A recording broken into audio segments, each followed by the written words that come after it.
Hi there, Homespun friends. It is Sherry, and I'm coming along today to share some thoughts with you about savings accounts. Why do we need a savings account?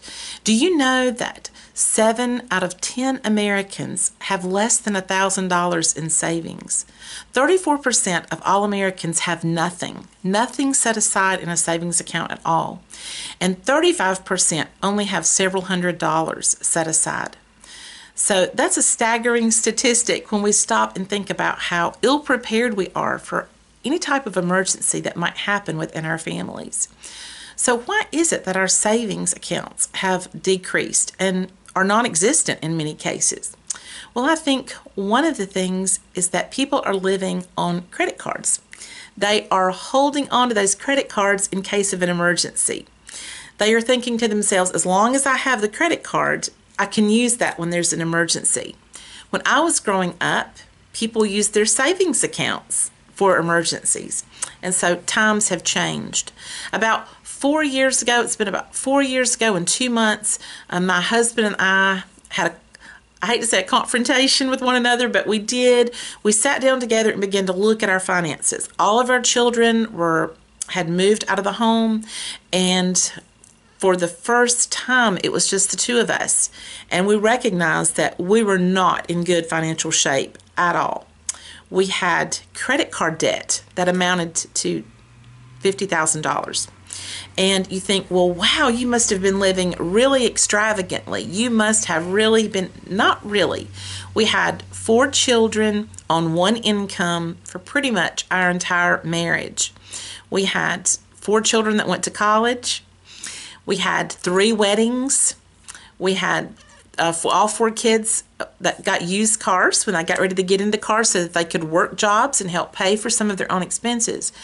But even so, life just threw curveballs at us. Some of those were medical expenses. So we had expenses that we had accrued that needed to be paid off. And we were overwhelmed by the thought of it. We had almost no savings at that time. And that Christmas, we were almost terrified. But we turned our hearts to God and we said, Lord, help us, because we have always tried to be frugal, but I think sometimes we overstepped our responsibilities, to be quite frank with you, as parents. We rushed in to save the day. If a child had a car problem or a need, we would go straight in and try to take care of that. If we didn't have the cash for it, we'd use a credit card. And then before we could get that one paid off, another child would have an issue or we would have an issue.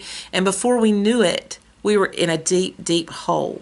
And maybe you find yourself in a hole like that. And that's why I'm sharing a little bit about my personal story with you, and so that I can encourage you to let you know that there is hope.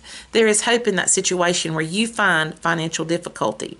We decided immediately that we were going to cut up and cancel all of our credit cards. Now, I know that a lot of financial experts will tell you it's one of the worst things you can do to begin canceling your accounts, because when you do that, your credit score might take a hit. But we didn't care about our credit score. At this point, we wanted to be out of debt, and we wanted to get rid of the temptation to use a credit card. So I called all the credit cards, I cut them up, and we told them, we want to pay these off. Will you lower our interest rate? And when we closed our accounts, most of these cards lowered our interest rate for us and made it more manageable for us to be able to pay this debt off. I want you to know that in 3 years and 1 month, 3 years and 1 month, I believe it was, or 2. My husband and I, we made our last payment to a credit card.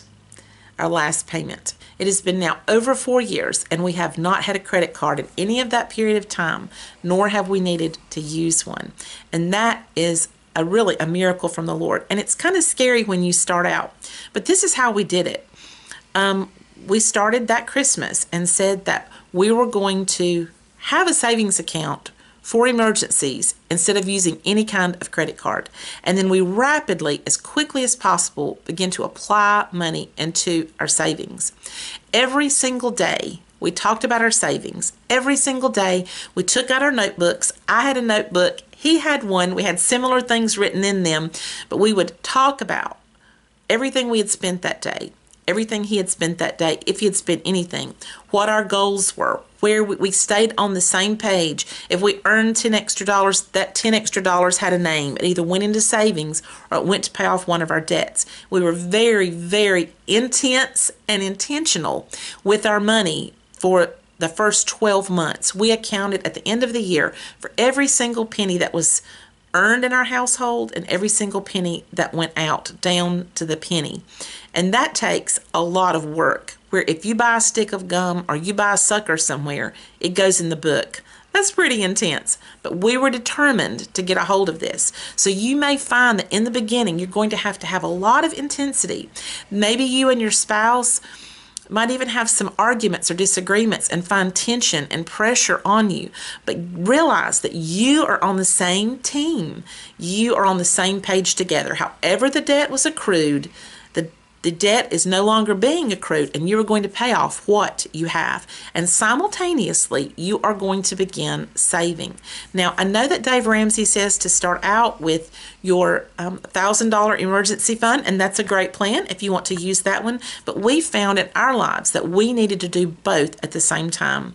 We needed to pay off debt, and we needed to have a savings account, and we needed to plan for how to do that. Now, just to give you a picture at how our lives have changed over the past 4 years and 2 months. This past year in 2017, we had some big ticket expenses, but we had the savings to pay for it without using a credit card. In March, one day when spring was first rolling around, my husband was cutting the grass with his riding mower, and he had, over the February time, ground down 2 stumps in our yard. And he thought he had them completely ground down. You couldn't really see them from the top of the grass. But when he drove across one of them, apparently one edge of it was not ground down well. And it hit his mower blade and ruined his blade and deck. And so we had to pay for his John Deere to have a new blade and a new mowing deck, and it was $800. We paid that in April.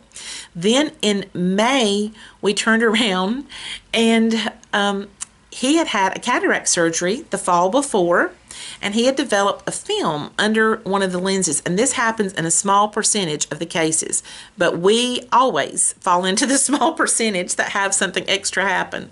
And so my husband needed a procedure done in May to clear this up. We were told by the eye doctor that we would not have to pay anything. We had paid like $168 for visits leading up to that appointment. And he said, but the procedure itself will not cost you anything. Well, he had the procedure done that day in May. We got ready to walk out of the office. As we were checking out and getting our follow-up appointment scheduled, the finance secretary came out and said, you're going to have to pay $500 today. And I think I told you this detail in a previous video, and it shocked us so bad. They took us to another room and talked to us about it, and my husband insisted, the eye doctor told us we would not owe anything for this procedure today. It's considered part of the previous cataract surgery that I had done a number of months ago. And they said that was not the case, that he had misunderstood, and we would have to pay the $500. And so that day before we left, we had to use our debit card and pay $500 for that procedure that he had done. And then the next week, I received an additional bill for $50 more. They charged us $50 for that appointment. When you make an appointment slot, you always pay $50. And then whatever they're doing, if it's surgery or something, then you pay for that as well. So they had just forgotten that day in the hustle and bustle to charge us that extra $50. It's probably a good thing because I was already irritated. So I had to pay that.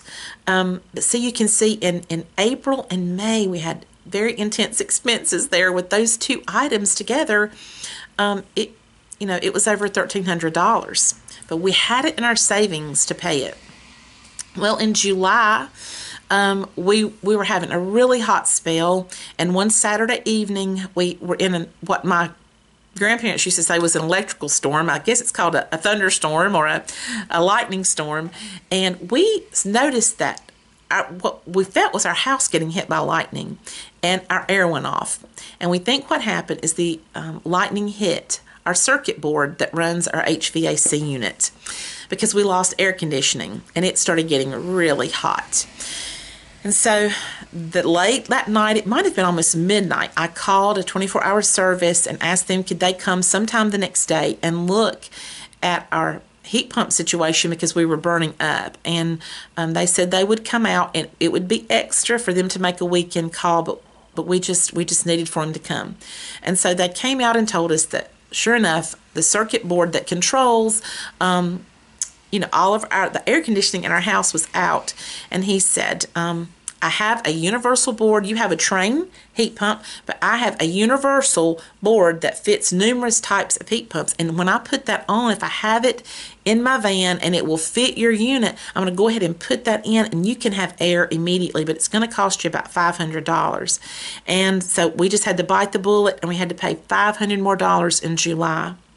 Well, when October rolled around, the weather started getting cooler, and as it got close, maybe just a few days before Halloween, one night our heat kicked on, and we noticed that the air that was blowing out of our vents was freezing cold. It felt like air conditioning, not heat. We could hear our furnace running, and we were thinking, what is going on here? All night long, our house stayed in the low 50s. We about froze to death. And so the next day, they came out, they looked at our unit. It took them a little while to figure out what was going on. They had to actually call a trained specialist. And they found out that when you have a Trane unit, they will usually always use a universal circuit board, except for 2 or 3 years that Trane made heat pumps. Only Trane boards would work on those units, and that's the one that we had. And so we were going to have another circuit board, and it was going to have to be a name brand circuit board. Now, I talked to the secretary at this particular business. I said, it's not really our fault that you guys put on a universal board. You put on the wrong board, and we shouldn't be responsible for paying for that. And she said, well, that's true, and we do bear some of that responsibility, but we cannot eat this kind of cost for you. We will get it for you as inexpensively as we can. If you will just, pay for that board, just the wholesale price, and we will get it out there and put it in for you the day it comes in, and we'll do that part for free. So that was another $369 that we had to pay in October. It was really November 1st. Then my husband's truck that has 319,000 miles on it had a little glitch and had to go in for service, and it was another few $100s, and that was in December. And so as you can see, over the course of last year, we had a lot of expenses that came up. And we also, as I was getting ready to do our taxes, I noticed that we spent $4,966 in medical-related expenses, whether it was insurance premiums or other medicines, contact lenses, and other medical expenses. $4,966 in cash that we paid in 2017 for medical expenses. And they're all paid. So how did we do that? One thing I can say is that since we've turned our finances over to the Lord and committed to Him to try to do our best to stay on the same page with each other and to honor Him with what we earn, then God has blessed us so much to be able to meet all of our needs. Now, today, something might come up and we might have a $10,000 expense, and we would not be able to pay for that. And God would have to show us what to do to meet that expense. We would either have to take out a loan or delve into some retirement money or something in order to meet that kind of expense if we needed it right now. But God has blessed us that all through the year we've had the savings that we needed to be able to meet every requirement without having a credit card. So I can tell you that in your life, if you're dedicated to having a savings, you will not have to worry about having a credit card. In December, we started getting our finances in order. That was a little over 4 years ago. And in August, we bought a house. And that just shows you how God works. We went from owing $50,000 and not having any savings to 8 months later being in a position where we could buy the home that we're living in now. God is good. And so I just encourage you. I think what happens when People don't save. In the back of their mind, they think if I can't save a lot, I won't save at all. And that's a bad principle. Any savings is good savings. If it's $5, $10, whatever it is, put it in a savings account. Another thing is quit relying on credit cards for your emergency money. That's why we canceled ours, because we know mentally that as long as we held on to credit cards, we would always think, well, I don't have a lot to save this week, or I've got these other things coming up. I'll just let my savings go because you know what? I've got that credit card. If I really had a problem with my car, I just use the credit card. Put that out of your mind and start saying, do I have enough savings to fix my car? If something simple breaks down on it that might take $500 or $600, could I repair that with the money I have in my savings? And if you don't have that much savings, then actively start working to create one. In my next video, I'm going to share with you several tips on how you can jumpstart your own savings account without being intimidated. Don't be intimidated. I have found that as I share my story about our financial situation, that it is a situation and a testimony of hope where God blessed us and allowed us to get a better handle on our money.